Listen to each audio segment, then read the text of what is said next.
recount account, so that this money cannot be spent for any purpose other than advancing the recount. At this point, it doesn't look like there is any possibility that there is going to be money left over, because the price keeps being raised on us. The price of our democracy, which is actually an outrageous concept, that we have to dig deep and come up with millions of dollars to affirm our democracy. Nonetheless, it's very clear there are not going to be dollars left over. We will be lucky if we have enough dollars, and I encourage people to go to jill2016.com/recount to ensure that we can make this very critical exercise in affirming our democracy, that we can make that happen. Thank you. Do you feel like Dr. Stein, do you feel like the outcome, though? Because I'm getting mixed messages here. Some people say this is not about the outcome. This is not about Hillary Clinton. But what I just heard from you is you think the outcome will be differently in these three states. Well, I think the outcome will be very different in the minds of Americans. The outcome will be that we have an election system that we can trust.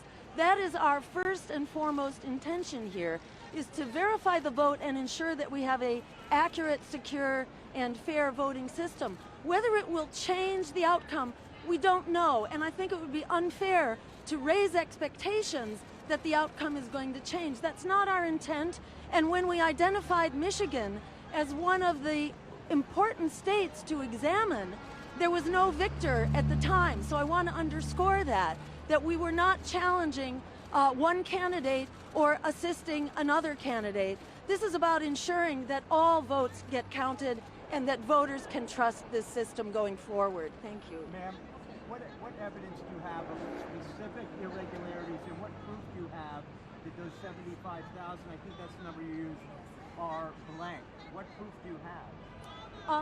So I don't know, Jonathan, do you want to speak to that?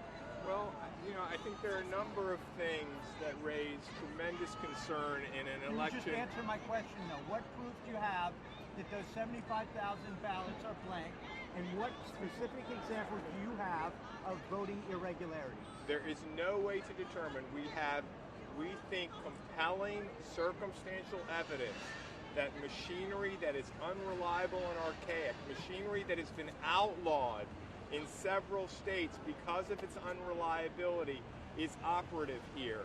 There is no question the federal government, through the FBI and the Department of Homeland Security, has confirmed that we have had an unprecedented level of cyber attack and cyber intrusion.